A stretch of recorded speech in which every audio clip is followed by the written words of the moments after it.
कोशिश करेंगे कि 2-3-4 लेक्चर में इसको कंप्लीट कर दें। मुझे लग रहा है तुम्हारे एग्जाम भी हो जाएंगे जून में, है ना? Yes ma'am. Yes ma'am. Ma'am minor 2 की कोई इंफॉर्मेशन? नहीं बच्चा, अभी तक तो सर ने कुछ नहीं बोला है। ऐसे पहले जो था ना, जब आपका लास्ट टाइम हुआ था, तब तो ये बोला था कि आपके जो है वो मतलब कि फर्स्ट वीक ऑफ मई या 30th अप्रैल से पहले पहले सेकंड माइनर करवाना है। तो अब 30th अप्रैल तो हो गया है, अब तो फर्स्ट वीक ऑफ मई भी शुरू हो गया है। तो अभी तक हमें किसी ने कुछ बोला नहीं है। स्क्रीन शेयर दिख रही है ना सबको? ओके, रमन स्पेक्ट्रोस्कोपी, इसका कुछ बेसिक पढ़ेंगे आज हम। बेसिक क्या है रमन स्पेक्ट्रोस्कोपी में, कैसे स्टार्ट हो, क्या है। कुछ कुछ टर्म्स आपने सुनी होंगी। आपने रेले स्कैटरिंग के बारे में सुना है? Yes ma'am, lambda raise power 4 कुछ होता है ना वहां पे, 1/4 लैम्डा। ऐसे सिंपल लैंग्वेज में Rayleigh scattering, photo electric effect, then polarisation, polarisability, ये चीजें आपने सुनी होंगी। कॉम्पटन इफेक्ट क्या होता है, ये सारा सुना है। इलास्टिक कोलिजन क्या होता है, इन इलास्टिक कोलिजन क्या होता है, ये चीजें आपने सुनी होंगी। कुछ कुछ टर्म्स ऐसे आप पता नहीं होंगी अभी क्या होती है, दिमाग से स्किप हो जाता है, मैं वो नहीं बोल रही हूँ, पर ऐसे मतलब आपने सुनी है ये सारी टर्म्स, है ना? Yes ma'am. और मुझे लग रहा है यस कि मैम। सब ने सुनी होंगी, ऐसा कोई नहीं होगा कि किसी ने ना सुनी हो। ये टर्म्स जो है वो आपकी सारी यहाँ पे यूज होंगी। तो आपने ये सारी टर्म्स जो है वो सुनी हुई है, अगर आपको याद है तो बहुत अच्छी बात है, नहीं है तो एक बार फिर से हम उनको थोड़ा सा पढ़ लेंगे। जो रमन स्पेक्ट्रोस्कोपी थी, एक्चुअली इसमें जो काम किया था वो किया था इंडियन साइंटिस्ट थे, सीवी रमन, सब जानते हैं, सबने नाम सुना हुआ है। इन्होंने जो था रमन स्पेक्ट्रोस्कोपी का जो ओरिजिन था, जो रमन इफेक्ट था, वो इन्हीं साइंटिस्ट ने जो था वो जो मैं बोलूंगी उसको ध्यान से सुनना, क्योंकि मैंने इतना लिखा नहीं है इस पेज पे जो आपके इनमें है, लेकिन आप सुनना और उसको खुद से एनालाइज करना, ठीक है? अब जो रमन इफेक्ट में क्या होता है, रमन इफेक्ट जनरली जो है वो आपका बेस्ड है आपकी स्कैटरिंग ऑफ लाइट पे। स्कैटरिंग ऑफ लाइट क्या होती है? स्कैटरिंग, ऐसे स्कैटरिंग का मतलब होता है बिखरना, है ना? आप रिफ्लेक्शन पढ़ते हैं, आप रिफ्रैक्शन पढ़ते हैं, आप डाइफ्रैक्शन पढ़ते हैं, ये सारे फिनोमिना किसके हैं? लाइट के फिनोमिना, है ना?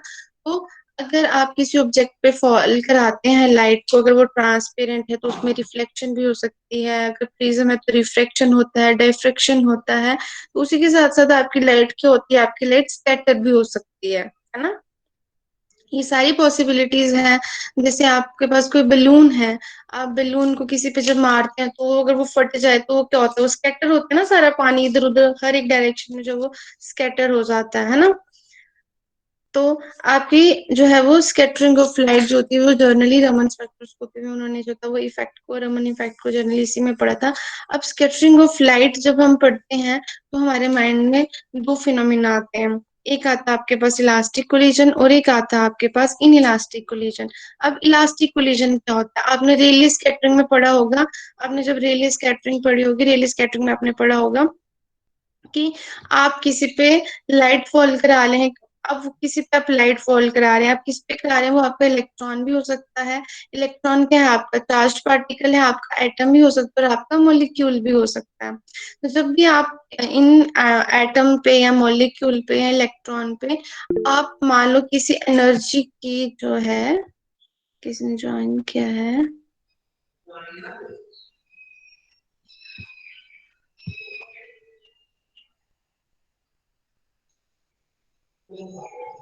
आपको स्लाइड्स नहीं दिख रही हैं? No ma'am. No ma'am. किसी को भी नहीं? No ma'am. No no ma'am. Ma'am. सिर्फ नो पीडीएफ मैम। फाइल लिख रही है मैम। अच्छा अच्छा, तभी मुझे लगा कुछ हुआ। ओके, तो आप बोल देते हैं। मैम मुझे लगा मेरे कोई प्रॉब्लम है तभी मैसेज किया मैंने। नहीं, आप बोल देते ना। अब अब हो रही है? Yes yes ma'am. Ma'am. Okay okay. Yes ma'am. किसी को भी नहीं हो रही थी और कोई भी नहीं बोला। मैम हमें लगा आप ऐसे इंट्रो दे रहे हैं। नहीं शेयर। नहीं नहीं, ठीक है, अब होगी share. Yes ma'am. Yes ma'am होगी। ठीक है। ठीक है। तो सीवी रमन थे, तो सीवी रमन में जो था वही स्कैटरिंग ऑफ लाइट जो है वो था। तो उसमें हमारा एक कहा जाता है कि इलास्टिक कोलिजन, नहीं कहा जाता हमारे पास, उसमें इन इलास्टिक कोलिजन होता है। अब जैसे भी हम कोई भी इलेक्ट्रॉन या चार्ज पार्टिकल लेते हैं, एटम या मॉलिक्यूल जो होता है हमारे पास होता है, उस पे आप मान लो कोई एनर्जी, किसी कोई एक इलेक्ट्रोमैग्नेटिक रेडिएशन जो है या लाइट है, लाइट को हम इलेक्ट्रोमैग्नेटिक रेडिएशन भी बोल सकते हैं, वो हम उस एटम या मॉलिक्यूल पे फॉल कराते हैं। लाइट स्कैटर होके जो वापस आती है, हम उसकी एनर्जी को जो है वो मेजर करते हैं। जिस एनर्जी की लाइट हमने इलेक्ट्रॉन, एटम या मॉलिक्यूल पे फॉल करवाई, मतलब जो आपकी इंसिडेंट लाइट है, जो आपकी इंसिडेंट लाइट है, जब वो स्कैटर हुई, स्कैटर होने के बाद अगर उसकी एनर्जी सेम रहती है ना, means there is no change in energy of the electromagnetic radiation after scattering, means the incident radiation और जो आपकी स्कैटर्ड रेडिएशन है, या आपकी इंसिडेंट इलेक्ट्रोमैग्नेटिक वेव्स और जो आपकी स्कैटर्ड इलेक्ट्रोमैग्नेटिक वेव्स है, उनकी जब आपकी जो एनर्जी है वो सेम रहती है, या हम बोलें कि हम एनर्जी के टर्म्स में भी बोल सकते हैं, हम फ्रीक्वेंसी के टर्म्स में भी बोल सकते हैं, हम वेव नंबर के टर्म्स में भी बोल सकते हैं ना, क्योंकि अब कोई भी इलेक्ट्रोमैग्नेटिक रेडिएशन है, हम उसको किसी भी फॉर्म में डिनोट कर सकते हैं ना, कर सकते हैं ना। तो अगर इंसिडेंट रेडिएशन वो मॉलिक्यूल, इलेक्ट्रॉन को, आपका चार्ज पार्टिकल है या एटम या मॉलिक्यूल के साथ आपके टकराती है, उसके बाद जो वो स्कैटर होती है, तो जो स्कैटर्ड एनर्जी, जो आपकी रेडिएशंस है, उनकी जब एनर्जी सेम होती है, सेम रहती है, तो उसको हम बोलते हैं रेले स्कैटरिंग। याद आया कुछ? Yes ma'am. है ना? यस मैम, रेले स्कैटरिंग में क्या होता है आपका, there is peak no same change, रहती है। सेम रहती है, there is no change in energy even after striking the molecule, तो उसको हम क्या बोलते हैं, रेले स्कैटरिंग बोलते हैं। और इस टाइप के कोलिजन को हम क्या बोलते हैं, इलास्टिक कोलिजन।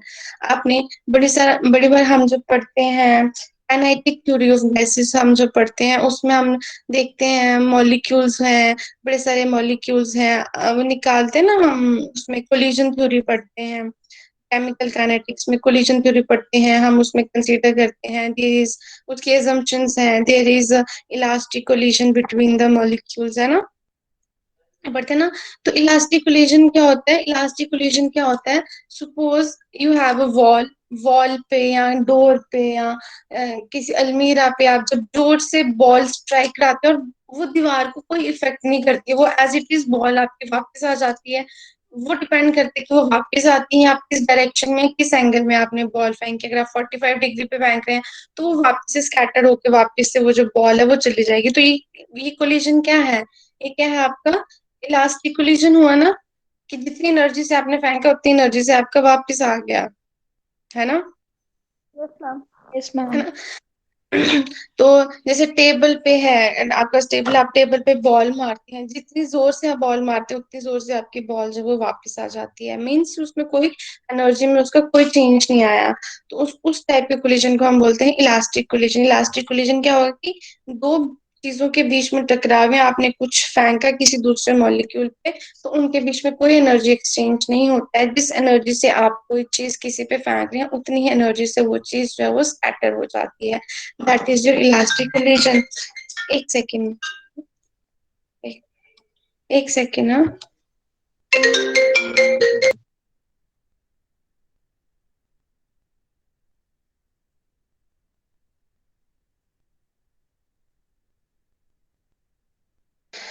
ठीक है। तो दूसरा हमारा जो हम देखते हैं that is your in elastic collision. अब इन इलास्टिक कोलिजन क्या होता है, एक्सचेंज ऑफ एनर्जी, ठीक है। उसमें क्या होता है, आपका एक्सचेंज ऑफ एनर्जी है, लाइक अगर कोई हार्ड मॉलिक्यूल, हार्ड चीज नहीं है, फॉर एग्जाम्पल आपके पास कोई तबला है, आपके पास कोई बॉल है, आप ढोलक बजाते हैं, तो जब आप उस पर ढम करते हैं तो ढोलक में क्या होती है, वाइब्रेशन होती है ना, वाइब्रेशंस होती है ना, यस जैसे मैम। आपको होती है ढम ढम ढम, वो क्या होता है, वाइब्रेशन होती है। आपके पास कोई ड्रम है या कोई तबला है, कुछ है, तो वो एज इट इज वो क्या है, रेस्ट पे है।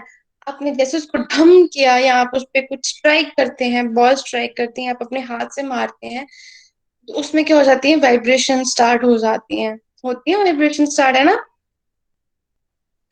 तो इस वाइब्रेशन जब उसमें स्टार्ट हो जाती है, इसका मतलब वो रेस्ट पे था, आपने उस पर कुछ हिट किया, तो इसका मतलब क्या हुआ, आपके हाथ ने या आपके बॉल ने क्या किया, अपनी जो कुछ एनर्जी थी वो उसको ट्रांसफर कर दी, है ना।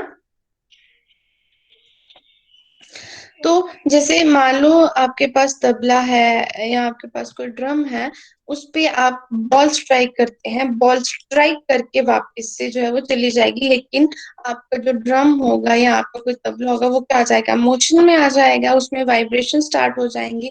वो वाइब्रेशन उसमें तभी स्टार्ट होंगी जब उसको कहीं कहीं से एनर्जी मिलेगी। इसका मतलब आप जो चीज स्ट्राइक कर रहे हैं वो अपनी कुछ एनर्जी जो है वो किसको ट्रांसफर कर रहा है, जिस चीज के साथ वो स्ट्राइक कर रहा है। इट में बी ड्रम, इट में बी तबला। और वो जो स्कैटर होके जिस एनर्जी से आपने उस बॉल को स्ट्राइक किया था, उसने अपनी एनर्जी कुछ जो है वो अगर उसको दे दी, तो वो उस एनर्जी के साथ जो वापिस आया या स्कैटर होके गया, उसकी एनर्जी क्या हो जाएगी, कम हो जाएगी इंसिडेंट लाइट से, है ना। तो यस इस मैम। टाइप की जो कोलिजन होता है उसको हम बोलते हैं इनइलास्टिक कोलिजन। उसमें क्या होता है, आपकी एक्सचेंज ऑफ एनर्जी होती है। एक्सचेंज ऑफ एनर्जी क्या होती है, आपका जो चीज आप स्ट्राइक कर रहे हैं वो आपके दूसरे मॉलिक्यूल को एनर्जी दे भी सकता है और दूसरे मॉलिक्यूल से एनर्जी ले भी सकता है। वो डिपेंड करेगा कि आपकी जो स्ट्राइकिंग चीजें हैं दोनों वो किस फेज में है ना। तो हम जो है इस तरह से जो हम लाइट का जो है इस तीन तरह के फिनोमिना जो है वो हम पढ़ेंगे। एक तो आपका आ गया रेले स्कैटरिंग। रेले स्कैटरिंग जब भी हम पढ़ते हैं वो जनरली हम मॉलिक्यूल्स में ही पढ़ते हैं। मॉलिक्यूल्स में ही जनरली हमको रेले स्कैटरिंग का फिनोमिना जो होता है वो ऑब्जर्व होता है।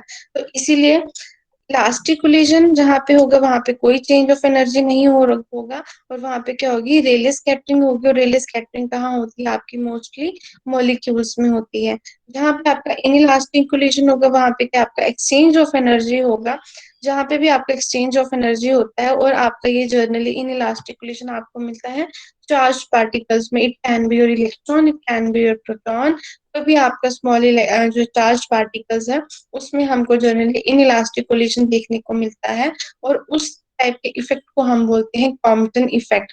तो आपके तीन इफेक्ट हो जाएंगे, एक हो जाएगी आपकी रेडियस स्कैटरिंग, सेकंड हो जाएगा आपका Compton effect, and third one is your Raman effect. ठीक है, तो स्कैटरिंग ऑफ लाइट के तीन फिनोमिना जो है वो हम ऑब्जर्व करते हैं, एक रेले स्कैटरिंग, एक Compton effect, and third one is your Raman effect. ठीक है, अब हम रेले स्कैटरिंग देखते हैं। रेले स्कैटरिंग क्या है, इंसिडेंट रेडिएशन है, और ये हम जो है वो मॉलिक्यूल्स में पढ़ते हैं। मॉलिक्यूल्स ही जो हम आपके रेले स्कैटरिंग फिनोमिना जो है वो आपके शो करते हैं। इंसिडेंट लाइट किसी मॉलिक्यूल, कोई भी मॉलिक्यूल है उस पर कुछ रेडिएशन जो है वो फॉल कर रही है, उनकी कुछ एनर्जी है ई, या हम उसको फ्रीक्वेंसी के टर्म या में वेव नंबर के टर्म्स में जो भी जो है वो बोल सकते हैं। तो रेडिएशन जो है वो स्कैटर्ड होंगी। स्कैटर्ड रेडिएशन की भी सेम एनर्जी रहती है जैसे कि इंसिडेंट रेडिएशन की है। हम बोलेंगे there is no change in energy is observed after scattering, उसको हम बोलते हैं रेले स्कैटरिंग। कॉम्पटन इफेक्ट आपका जनरली ऑब्जर्व होता है आपके चार्ज पार्टिकल्स में। सपोज कोई आपका इलेक्ट्रॉन है, उस पे आप जो है वो कुछ रेडिएशन फॉल करा रहे हैं। इलेक्ट्रॉन आपका जनरली स्टेशनरी नहीं होते हैं, वो ऑर्बिटल्स में घूमते रहते हैं। तो ऐसा भी हो सकता है कि जो रेडिएशन आप इलेक्ट्रॉन पे फॉल कराए तो मोशन कर रहा है, तो हो सकता है इलेक्ट्रॉन एक्साइटेड स्टेट में चला जाए, या अगर एक्साइटेड स्टेट में था तो ग्राउंड स्टेट में चला जाए, तो उसकी एनर्जी क्या होगी, चेंज होगी। अगर इलेक्ट्रॉन आपकी एनर्जी को एब्जॉर्ब करता है और वो एक्साइटेड स्टेट में चला जाता है सपोज, तो वो क्या हो जाएगी, जो स्कैटर्ड रेडिएशन होंगी उनकी एनर्जी क्या हो जाएगी, कम हो जाएगी, है ना। क्योंकि वो यस मैम। है ना कम हो जाएगी, तो हम बोल सकते हैं energy of the scattered radiation decreases. इसका मतलब जो आपकी जो फ्रीक्वेंसी है जो after scattering that is nu dash, और इंसिडेंट रेडिएशन की जो आपकी फ्रीक्वेंसी है that is nu. Then in Compton effect जो यहाँ हम बोल सकते हैं इन इलास्टिक कोलिजन जो है, अगर हम चार्ज पार्टिकल्स में हम पढ़ते हैं तो that will show your Compton effect, and the radiations of energy of the scattered radiation decreases. So जो आपकी scattered radiation की frequency है वो आपकी incident radiation की frequency से क्या होगी, आपकी कम होगी। तो ये सारे फिनोमिना जो थे वो ऑब्जर्व हो चुके थे। जो सीवी रमन थे उन्होंने क्या किया कि यही एक्सपेरिमेंट जो थे मॉलिक्यूल्स पे वो बार बार कर रहे थे। मॉलिक्यूल्स पे बार बार कर रहे थे, वो देख रहे थे कि मॉलिक्यूल्स पे जब आपके रेडिएशंस जो है वो फॉल करवाते हैं, तो क्या होता है, आपको रेले स्कैटरिंग ही जो है वो शो करता है। मतलब कि जिस फ्रीक्वेंसी या जिस एनर्जी की रेडिएशन आप मॉलिक्यूल्स पे फॉल करा रहे हैं, आफ्टर स्कैटरिंग भी आपकी जो एनर्जी स्कैटरिंग आफ्टर स्कैटरिंग भी आपकी जो रेडिएशंस है उनकी जो एनर्जी है वो क्या है, सेम है।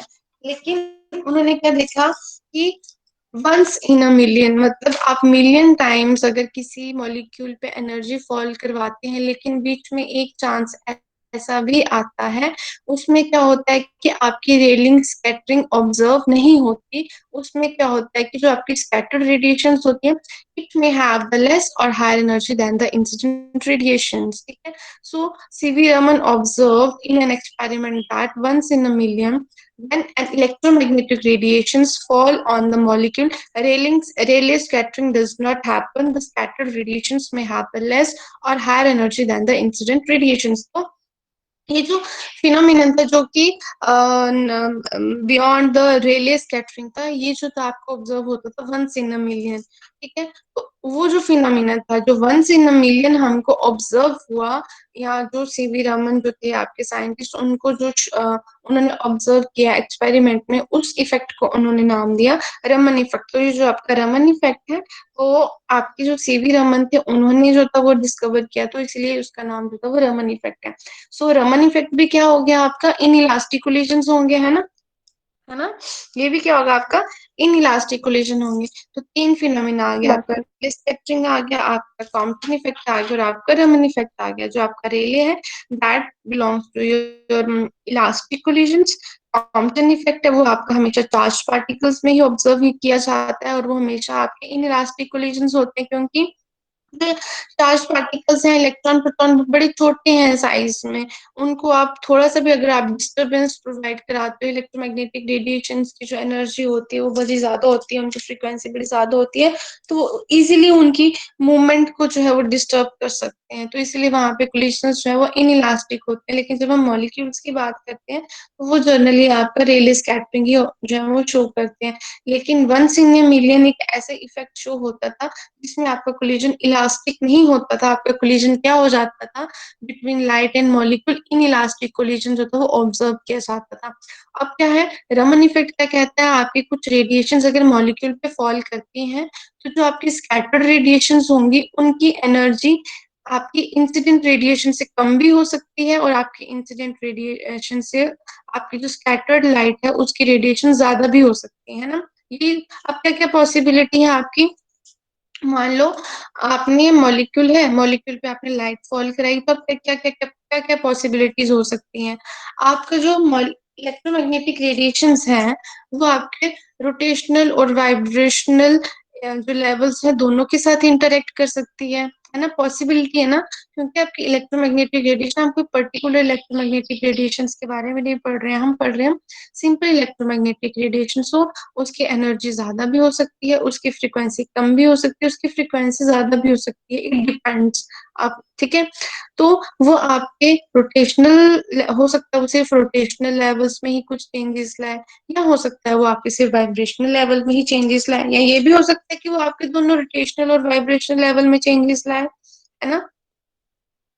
मान लो अगर आपका मॉलिक्यूल ग्राउंड लेवल पे है, अगर ग्राउंड लेवल पे है या ग्राउंड रोटेशनल जो एनर्जी लेवल पे है, लोअर रोटेशनल एनर्जी लेवल पे है, तो हो सकता है आपका मॉलिक्यूल क्या करे, एब्जॉर्ब करे जो लाइट इंसिडेंट हो रही है, और वो एक्साइट होके आपके हाई रोटेशनल एनर्जी लेवल पे चले जाए। तो इससे क्या होगा, आपके मॉलिक्यूल की एनर्जी क्या हो जाएगी, इंक्रीज हो जाएगी, क्योंकि उसने इलेक्ट्रोमैग्नेटिक रेडिएशन से एनर्जी क्या कर ली, एब्जॉर्ब कर ली। जब उसने एनर्जी एब्जॉर्ब करके वो एक्साइटेड स्टेट में चला जाता है, तो जो आपकी स्कैटर्ड रेडिएशन होगी उसकी एनर्जी क्या हो जाएगी, कम हो जाएगी, है ना। Yes ma'am. Yes ma'am. तो ये जो मैंने रेड पेन में लिखा है कि अगर स्कैटर्ड लाइट की एनर्जी कम हो रही है, इसका मतलब आपके मॉलिक्यूल क्या कर रहे हैं, एब्जॉर्ब कर रहे हैं, ठीक है।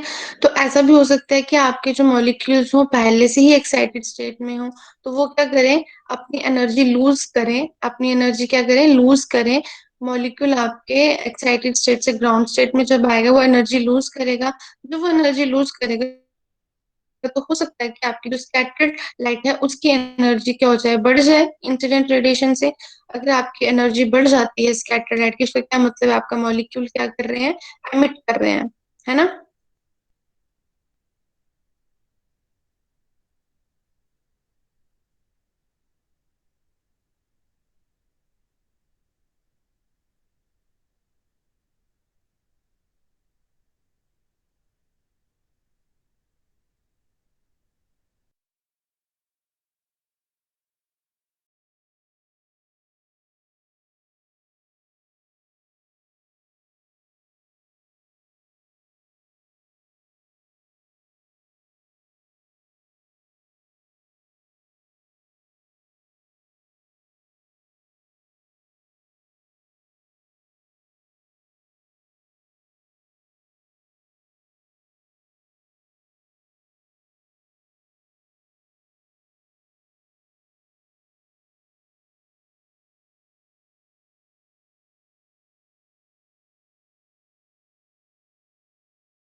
लाइट है वो ज्यादा स्कैटर करती है।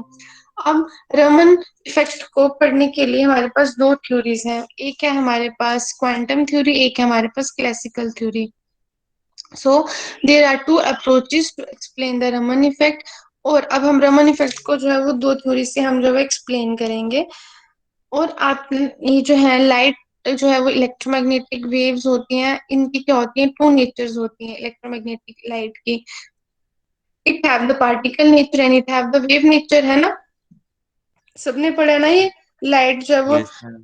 टू नेचर्स होती हैं, एक होती है आपकी पार्टिकल नेचर, एक होती है आपकी वेव नेचर। तो पार्टिकल नेचर में आपने पढ़ा था कि जो आपकी इलेक्ट्रोमैग्नेटिक रेडिएशंस होती हैं वो कंटिन्यूस नहीं होती हैं, they are in discrete packets of energy. वो जो डिस्क्रीट पैकेट्स ऑफ एनर्जी आप उनको फोटॉन्स बोलते हैं, है ना। पार्टिकल नेचर में ही पढ़ा था ना। Particle nature does not mean it deals with any particle और मॉलिक्यूल। वो वाला पार्टिकल नेचर नहीं। पार्टिकल मतलब उसमें क्या है, आपकी जो लाइट आप किसी पे फॉल कर आते हैं तो वो कॉन्टिन्यूस लाइट नहीं होती है, वो क्या होती है कि आपके स्मॉल स्मॉल पैकेट्स में आती है जिनको आप फोटॉन्स बोलते हैं। तो ये जो था वो हमने क्वांटम थ्योरी जब हम पढ़ते हैं तो उसमें हम लाइट को जो है वो पार्टिकल नेचर कंसीडर करके चलते हैं। लेकिन जब भी हम कोई क्लासिकल थ्योरी पढ़ते हैं, क्लासिकल थ्योरी में हम पढ़ते हैं कि जो हमारी लाइट है इट हैव वेव नेचर। वो जो लाइट होती है वो वेव की फॉर्म में जो है वो क्रिस्टल वेव की फॉर्म में जो है वो जो है वो फ्लो करती है ना। तो यस मैम। जनरली अब हम दोनों थ्योरीज पढ़ेंगे, क्वांटम थ्योरी भी पढ़ेंगे और हम क्लासिकल थ्योरी भी पढ़ेंगे। तो जो हम रमन इफेक्ट को जनरली जब हम एक्सप्लेन करेंगे, जनरली जब भी हम आगे एक्सप्लेनेशन में जाएंगे रमन इफेक्ट की, तो उसमें हम जो है जनरली हम क्लासिकल थ्योरी के बेसिस पे ही जो है वो एक्सप्लेन करेंगे। जनरली क्लासिकल थ्योरी के आपने पढ़ा बड़े सारे ड्रॉबैक्स हैं, हर जगह आपकी क्लासिकल थ्योरी फिट नहीं होती है।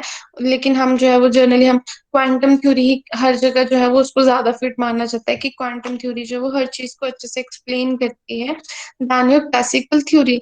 लेकिन हम जब रमन इफेक्ट पढ़ेंगे तो हम जो है उसको क्लासिकल थ्योरी के टर्म्स में ही जो है वो ज्यादा जो है वो एक्सप्लेन करेंगे। तो जनरली क्वांटम थ्योरी क्या कहती है, क्वांटम थ्योरी कहती है कि आपकी जो लाइट है वो डिस्क्रीट पैकेट्स में जो है वो फॉल करेगी किसी भी मॉलिक्यूल पे। अब इलेक्ट्रोमैग्नेटिक रेडिएशन जब मॉलिक्यूल पे फॉल करेंगी तो अब उसमें डिफरेंट पॉसिबिलिटीज होती है, वो मैंने आपको बता दी वो क्या क्या हो सकती है। तो इसलिए आपकी जो स्कैटर्ड लाइट आएगी तो उसकी एनर्जी जो है वो इंसिडेंट रेडिएशन से ज्यादा भी हो सकती है और इंसिडेंट रेडिएशन से कम भी हो सकती है। वो डिपेंड करता है कि आपकी इलेक्ट्रोमैग्नेटिक रेडिएशन जो फॉल कर रही है मॉलिक्यूल उनको एब्जॉर्ब कर रहा है या उसको क्या कर रहा है, मॉलिक्यूल लाइट को रेडिएशंस दे रहा है।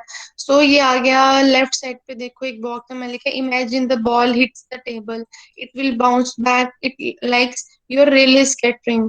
So if imagine the ball strike on tabla musical instrument, तो अगर आप उस पे फॉल कराते हैं, तबला अगर रेस्ट पे है ना, अगर वो रेस्ट पे है तो वो क्या करेगा, उसको वाइब्रेशंस जो है उसको ट्रांसफर करेगा, उसको एनर्जी ट्रांसफर करेगा। तो जो आपकी स्कैटर्ड लाइट होगी उसकी रेडिएशन इंसिडेंट रेडिएशन से कम होंगी।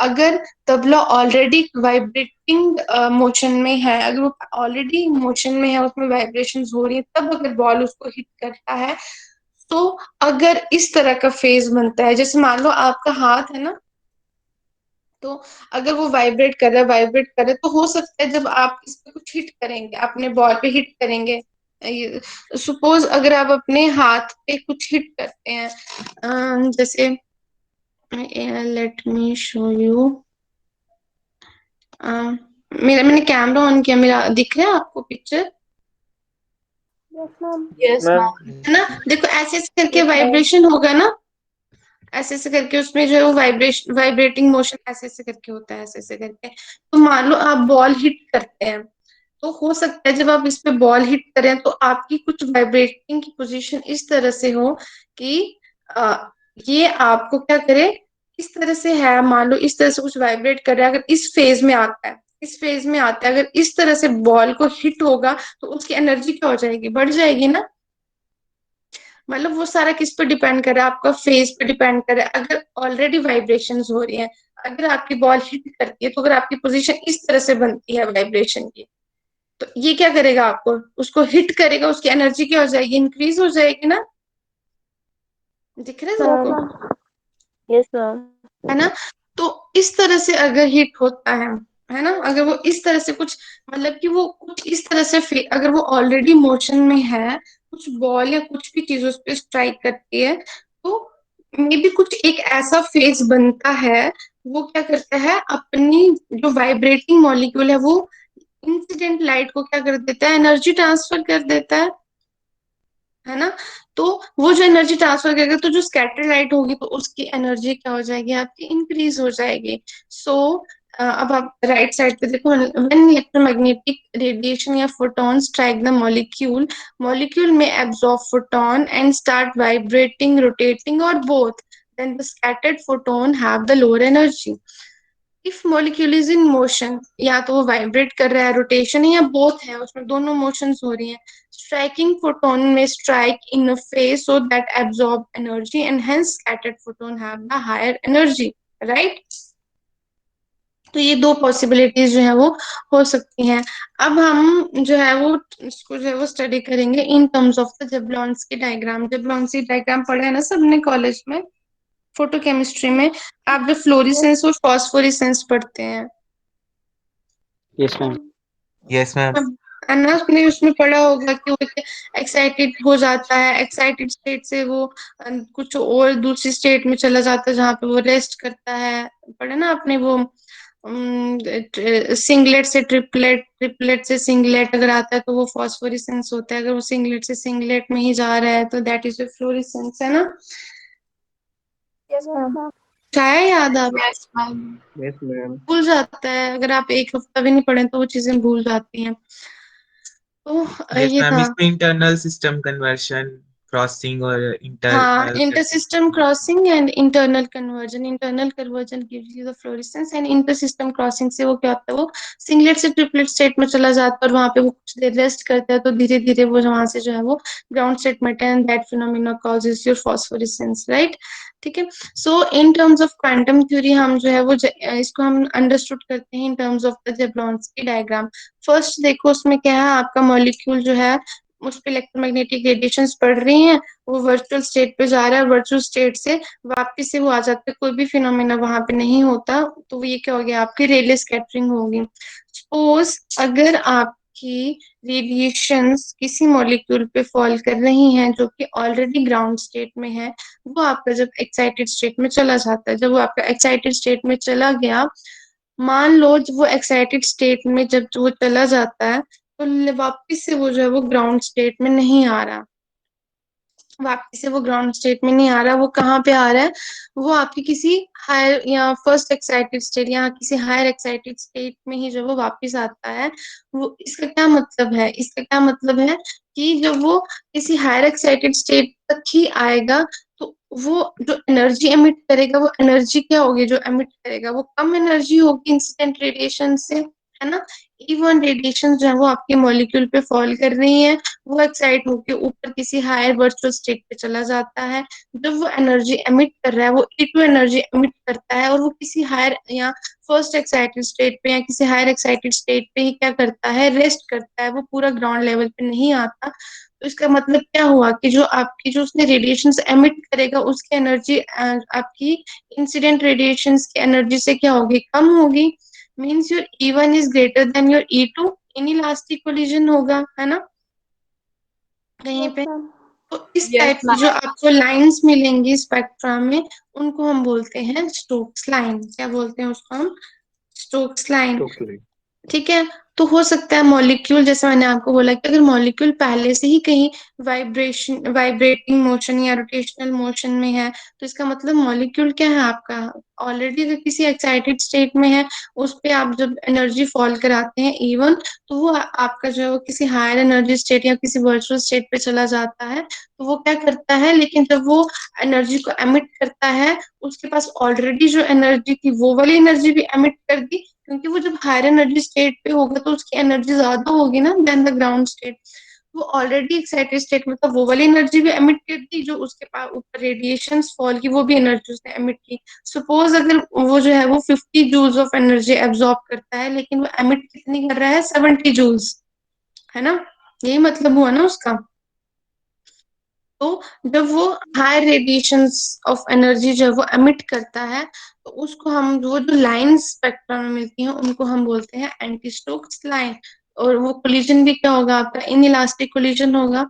तो उसमें जो आपकी स्कैटर्ड रेडिएशंस होंगी, वो उनकी एनर्जी क्या होगी, आपकी इंसिडेंट रेडिएशन की एनर्जी से ज्यादा होगी, and that will form your anti Stokes line. और जब आपके इंसिडेंट रेडिएशन की एनर्जी आपके स्कैटर्ड रेडिएशन की एनर्जी से ज्यादा होती है, that will form your Stokes line. समझ में आ गया। Yes ma'am. ठीक है। लेकिन ये जो क्वांटम थ्योरी से एक्सप्लेन किया, तो वो जो पिक्चर है वो जो थी वो ज्यादा क्लियर नहीं थी, इसलिए हम जनरली क्लासिकल थ्योरी पढ़ते हैं। क्लासिकल थ्योरी में जो भी चीजें एक्सप्लेन की, वो बड़ी क्लियर पिक्चर जो थी वो रमन इफेक्ट के बारे में देती थी। अब क्लासिकल थ्योरी में क्या है, दो इंपॉर्टेंट टर्म है, एक है आपकी डाइपोल, एक है आपकी पोलराइजेबिलिटी। अब आपको पता होना चाहिए पोलराइजेबिलिटी क्या होती है और डाइपोल क्या होता है। आपको पता है डाइपोल क्या होता है, डाइपोल होता है कि when in a molecule, when there is a unequal sharing, है ना, when there is a unequal sharing of electrons between the two molecules which are forming bond, है ना। तो उस केस में क्या हो जाता है, आपका एक मॉलिक्यूल पे पार्शियल पॉजिटिव चार्ज जनरेट हो जाता है, एक पे आपका पार्शियल नेगेटिव चार्ज जनरेट हो जाता है। तो वही आपका क्या होता है, डाइपोल बोलते हैं ना हम उसको। when there is a separation of charges observed, that will form your dipole। आपको पोलराइजेबिलिटी भी पता है। अब हम पढ़ते हैं पोलराइजेबिलिटी क्या होती है। सपोज आपका कोई नॉन पोलर मॉलिक्यूल है ए बी, है ना, कोई आपका नॉन पोलर मॉलिक्यूल है A B. Non polar molecule है, तो नॉन पोलर का क्या मतलब है कि there is a equal sharing of electrons, है ना। कोई एक ए एटम है और एक बी एटम है, ये मॉलिक्यूल बना रहे हैं, इसके बीच में जब इक्वल शेयरिंग होगी तो वो क्या होगा, आपका नॉन पोलर मॉलिक्यूल होगा। लेकिन इसी मॉलिक्यूल को जब हम आपकी इलेक्ट्रिक फील्ड में प्लेस कर देंगे, इलेक्ट्रिक फील्ड, मैग्नेटिक फील्ड, आपको पता है, आप मैग्नेटिक लाइंस ऑफ फोर्सेस पढ़ते हैं, नॉर्थ पोल से साउथ पोल की तरफ मूव करती हैं, पढ़ा है नहीं आपने। एक नॉर्थ पोल होता है, एक साउथ पोल होता है, वहां पे क्या जनरेट होती है आपकी मैग्नेटिक लाइंस ऑफ फोर्स जो है वो जनरेट होती हैं। उसके बीच में अगर आप कोई मटेरियल रखें तो वो मैग्नेटाइज हो जाता है। पढ़ा है ये आप सबने? Yes, ma'am. Yes ma'am.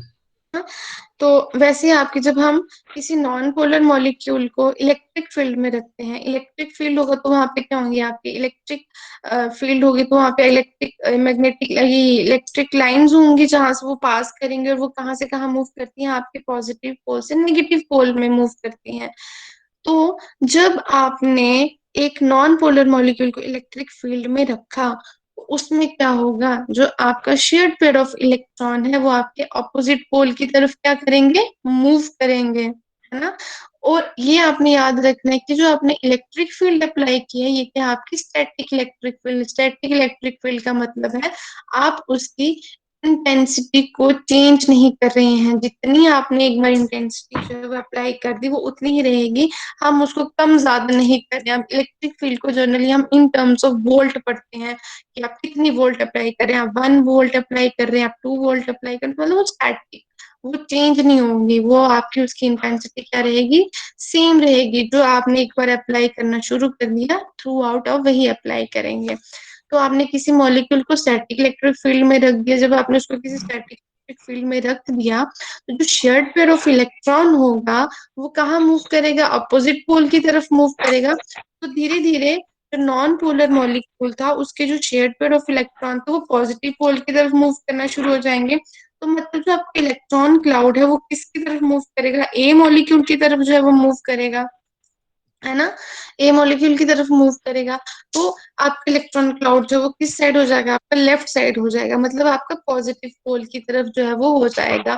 तो इस तरह से जब आपका प्रोसेस होगा तो धीरे धीरे क्या होगा, आपका मॉलिक्यूल नॉन पोलर से पोलर में कन्वर्ट होना शुरू हो जाएगा, क्योंकि उसमें क्या जनरेट हो जाएगा, आपका डाइपोल जनरेट हो जाएगा। क्योंकि जो आपका शेयर्ड पेयर ऑफ इलेक्ट्रॉन जो पहले इक्वली शेयर्ड था, जब आपने उसको इलेक्ट्रिक फील्ड में रखा तो जो इलेक्ट्रॉन पेयर्स थे वो आपके पॉजिटिव पोल की तरफ मूव करना शुरू हो गए। तो आपका जो इलेक्ट्रॉन क्लाउड था वो आपका लेफ्ट साइड मतलब पॉजिटिव पोल की तरफ मूव करना शुरू हो गया। तो इस तरह से क्या हुआ, आपके दो पोल्स जो है वो जनरेट हो जाते हैं, जिसपे एक क्या आ जाता है आपका पार्शियल पॉजिटिव चार्ज, एक पे पार्शियल नेगेटिव। और मैंने ये गलत लिखा है, ए पे जब वो मूव कर रहा है तो उस पे पार्शियल नेगेटिव आएगा, बी पे पार्शियल पॉजिटिव आएगा। आप प्लीज करेक्ट कर लेना इसको, ठीक है, ये मैंने गलत लिखा यहाँ पे। तो इस टाइप के प्रोसेस को हम क्या बोलते हैं, पोलराइजेशन प्रोसेस। आपने पढ़ा होगा, जैसे आपने वो पढ़ते हैं ना, ion dipole, dipole dipole interaction, hydrogen bonding, पढ़ी है ना आपने ये। Yes, ma'am. आप आयन डाइपोल पढ़ते हैं ना, कि कोई आपके पास एक सिंपल नॉन पोलर मॉलिक्यूल है, लेकिन आप उसके पास जब एक आयन लेके जाते हैं तो वो आयन क्या करता है, आपके उनके इलेक्ट्रॉन क्लाउड को डिस्टर्ब कर देता है। तो वो उसमें डाइपोल जो है वो टेम्पररी डाइपोल जो है वो जनरेट कर देता है। ये आपने सबने पढ़ा हुआ है। वैसे ही यहाँ पे एक नॉन पोलर मॉलिक्यूल था, जब आपने उसको एक स्टैटिक इलेक्ट्रिक फील्ड में रखा, उसने क्या किया कि उसके इलेक्ट्रॉन क्लाउड को डिस्टर्ब कर दिया। जो पहले इक्वली शेयर था उसको जब उसने डिस्टर्ब किया तो उसकी मूवमेंट क्या होगी, आपकी लेफ्ट साइड होगी। तो इस तरह से आपका जो है डाइपोल जो है उसमें जनरेट हो गया। तो जिस साइड आपका इलेक्ट्रॉन क्लाउड शिफ्ट होता है उस पर पार्शियल नेगेटिव चार्ज आएगा, तो आपका ए मॉलिक्यूल पे पार्शियल नेगेटिव, बी पे पार्शियल पॉजिटिव। यहाँ पे मैंने गलत लिखा, आप उसको करेक्ट कर देना। तो ये आपका डाइपोल जो है वो जनरेट हो गया, डाइपोल जनरेट पोलर मॉलिक्यूल बन गया। इस टाइप के प्रोसेस को हम बोलते हैं पोलराइजेशन प्रोसेस, ठीक है। यहाँ तक समझ आया सबको? Yes, ma'am. Yes ma'am. Yes, ma'am. ठीक है, बाकी का हम नेक्स्ट चैप्टर में, नेक्स्ट में जो है वो पढ़ेंगे। इसको थोड़ा ध्यान, पोलराइजेशन क्या होता है, पोलराइज